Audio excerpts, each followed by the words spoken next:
আসসালামু আলাইকুম। আমি Yasin Shaon, garments training academy থেকে।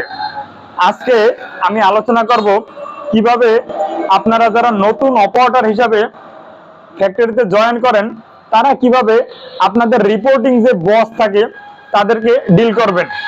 যেমন রিপোর্টিং বস বলতে আমি কাদেরকে বুঝিয়েছি, যেমন একজন সুপারভাইজার, অবশ্যই আপনার রিপোর্টিং সুপারভাইজার ভাই বলেন আর বস বলেন, দেন ইনচার্জ, দেন এপিএম বা অ্যাসিস্ট্যান্ট প্রোডাকশন ম্যানেজার, এরা সবাই আপনার রিপোর্টিং বস এবং এরা প্রত্যেকেই আপনার কাজটা ডে বাই ডে মনিটরিং করে। সুতরাং আপনি যখন নতুন জয়েন করছেন ফ্যাক্টরিতে বা কোনো কোম্পানিতে, তখন কিন্তু আপনার সম্পর্কে তার তেমন কোনো ধারণা বা নলেজ নেই। এই ধারণাটা কখন ক্লিয়ার হবে? একমাত্র আপনার কাজের মাধ্যমে, আপনার ব্যবহার, আপনার অ্যাটিটিউড, এই জিনিসগুলোর মাধ্যমে আপনি 1 মাস 2 মাস 3 মাস, হাইয়েস্ট 3 মাসের ভিতরে আপনি যে কোন কোয়ালিটির, কেমন আপনি আসলে কাজে অ্যাক্টিভ কিনা, আপনার ব্যবহার ভালো কিনা, এই জিনিসগুলো ফুটিয়ে তুলবে এবং ওনারা আপনাকে এভাবেই ভাববে। সেই ভালো হওয়ার কয়েকটা উপায়ের ভিতরে রয়েছে যে আপনি যখন প্রথম জয়েন করবেন, হয়তো আপনি ট্রেনিং সেন্টার থেকে যেতে পারেন, বিভিন্ন একাডেমি থেকে যেতে পারেন, অথবা কোনো ফ্যাক্টরিতে 6 মাস কাজ করতে পারেন। নতুন একটা কোম্পানিতে যখন জয়েন করবেন তখন হয়তোবা আপনার ক্যাপাসিটিটা একটু কম। সেক্ষেত্রে আপনার নতুন কোম্পানিতে গিয়ে প্রথম দায়িত্ব হলো যে আপনার সর্বোচ্চ চেষ্টা করা।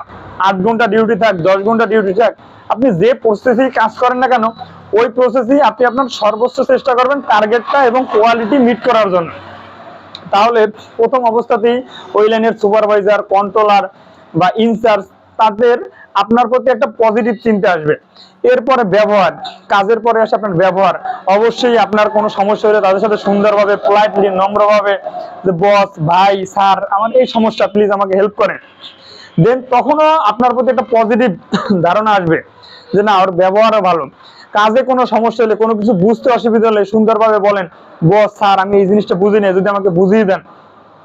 এইভাবে যদি কন্টিনিউয়াস আপনি 1 মাস 2 মাস 3 মাস করেন, হয়তো এই প্রথম 2-3 মাস আপনার জন্য একটু কষ্টসাধ্য হবে, কিন্তু বিশ্বাস করেন এই জিনিসটা যদি আপনি প্র্যাকটিস করেন তাহলে গার্মেন্টসের আপনার যে রিপোর্টিং বসেরা আছে আপনার প্রতি একটা ভালো ধারণা তৈরি হবে। দেন আপনি 3 মাস পর বা 2 মাস পর যখন আপনি প্রসেস সম্পর্কে ধারণা হবে, তখন আপনি যখন নতুন কোন স্টাইল আসবে তখন আপনি বলতে পারবেন যে বস অথবা স্যার অথবা ভাই, আমাকে এই প্রসেসটা দেন, এটা আমার মানে যেটা আপনার জন্য কমফোর্টেবল হবে। অথবা তারাও মাঝে মনে করেন মিনিমাইজ করবে যে না, ওরা এই প্রসেসটা দিক, বা ও আগের স্টাইল একটু চাপে ছিল, এই স্টাইল একটু রিল্যাক্স দিক। এই কয়েকটা জিনিস যদি আপনি মেনটেন করেন তাহলে অবশ্যই আপনি একজন ভালো অপারেটর হতে পারবেন। আর একজন ভালো অপারেটরের গার্মেন্টসে প্রত্যেকেই রেসপেক্ট করে। একটা জিনিস মাথায় রাখবেন যে অপারেটর, আমরা ভাবি যে হায় হায় গার্মেন্টসের চাকরি তো বকাবাজি, গালিগালাজ। আপনি আপনার আশেপাশে ভালো করে লক্ষ্য করে দেখবেন যে অনেক অপারেটর আছে যারা মাসে একদিন গালি বকা শোনে না, বছরেও একদিন কথা শোনে না। কারণ কি? একমাত্র তাদের ব্যবহার, ওভারঅল সবকিছু ঠিক আছে দেখে আপনি ম্যানেজার লেভেল পর্যন্ত তাকে সম্মান করে, রেসপেক্ট করে। সুতরাং এই রেসপেক্টটা, এই সম্মানটা আপনার আদায় করে নিতে হবে। এটা আপনারা অটোমেটিকলি দিবে না। আশা করি আপনারা আমার কথাগুলো বুঝতে পারছেন এবং এইভাবে যদি এই জিনিসটা মেনটেন করে চলেন, ইনশাল্লাহ আপনি একজন ভালো অপারেটর, সিনিয়র অপারেটর হিসেবে আপনার যে কর্ম প্রতিষ্ঠান আছে ওখানে প্রতিষ্ঠিত হতে পারবেন এবং মাস শেষে বা বছর শেষে একটা স্যালারির ইনক্রিমেন্টের ক্ষেত্রে আপনার বিষয়টা মিনিমাইজ করবে। ধন্যবাদ। আসসালামু আলাইকুম।